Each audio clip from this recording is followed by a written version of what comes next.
Time is a huge thing in our lives. We use it to know when to wake up. We use it to know when it's time to leave for work. We use it to organize when to meet with our friends until they cancel on us. We use it for a lot of things. To quote Dr. Brand from Interstellar, one of the greatest movies of all time is relative. It can stretch and squeeze, but it can't run backwards. I'm gonna be honest, I didn't appreciate Interstellar the first time it came out all the way back in 2014. Partially because I don't think I understood it after watching it the first time, similar to any Christopher Nolan movie. But the funniest thing is that it's only now I understand it and I appreciate it. And like I said, a couple videos back, it's one of my favorite movies of all time. Anyway, today I wanted to talk about the price of inaction. Full disclosure, this idea did not come from my brain. I saw this idea from Jordan Peterson. I watched a video of his and it hit me really hard. And all he asked was one question: what's the price of inaction?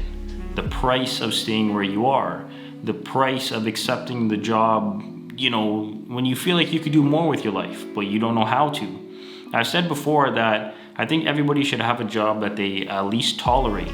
I want you to be doing things that you love, but the sad fact of the world is that everybody can't do that. But I don't think you should do something you hate, because then you're just wasting your life, basically. Think about where you were 5 years ago.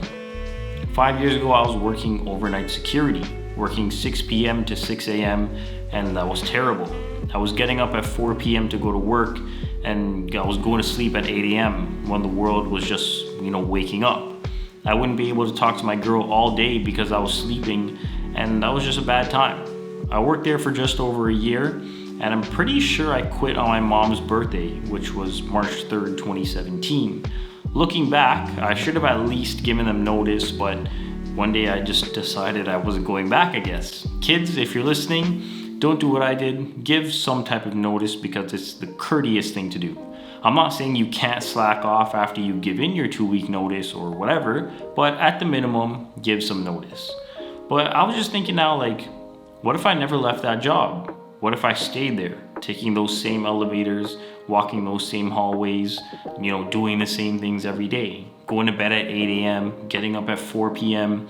I'd be 5 years older and still miserable about my job. I'm sure many people, if given the opportunity, would go back 5 years in their life and change at least one thing. Usually it's the big things like changing jobs or spending more time with their kids or something along those lines. Jordan Peterson says that the yin and yang are two very important things. On one side you have a black side with a white dot, and then on the other side you have a white side with a black dot. And those two sides represent chaos and order in your life. Most people are on the side of order. You can pick which color or which side represents you, but you'll notice that each side has a small dot which represents the opposite side. So on the side of order, you have a bit of chaos, and on the side of chaos, you have a little bit of order. That basically means that no matter what side your life is in or what state your life is in, you always have to be ready for that little bit of the opposite side to strike.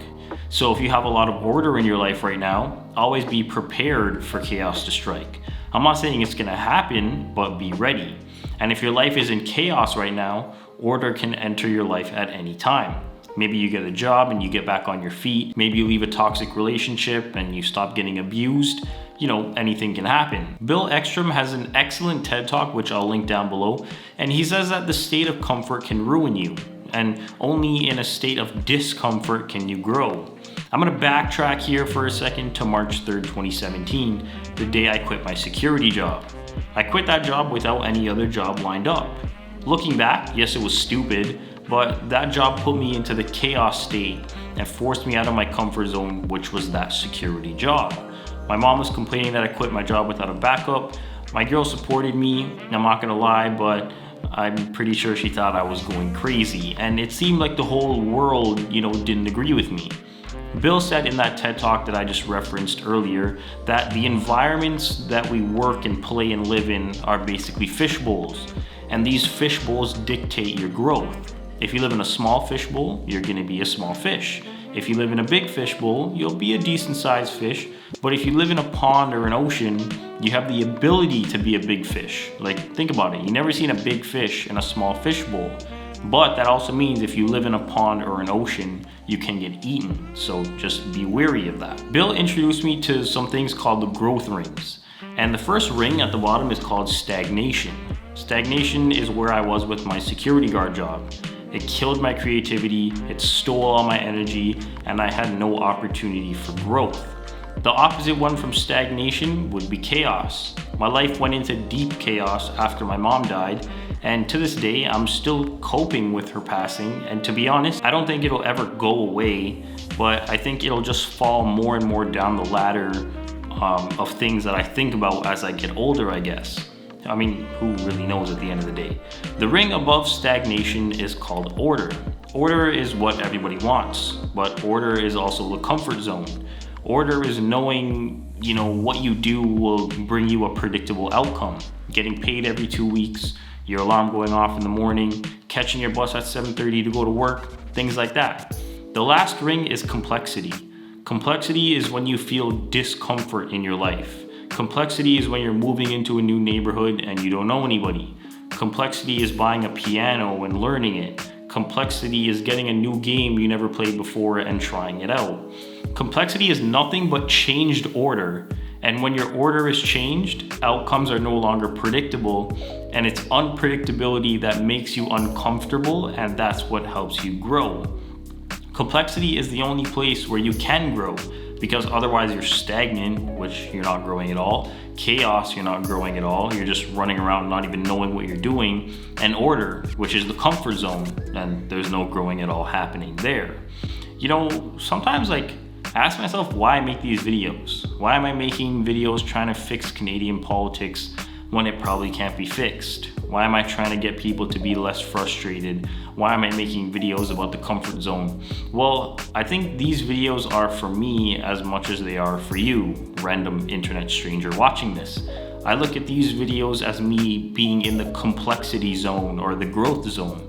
If you look at my old videos, they were bad. The B-roll was bad, the lighting was bad, the audio was bad, and I was super uncomfortable uploading these videos because I was worried about what other people would think about them. Now, I don't feel like that. Maybe I'm getting too comfortable, and maybe I have something else cooking behind the scenes. And as always, thanks for watching.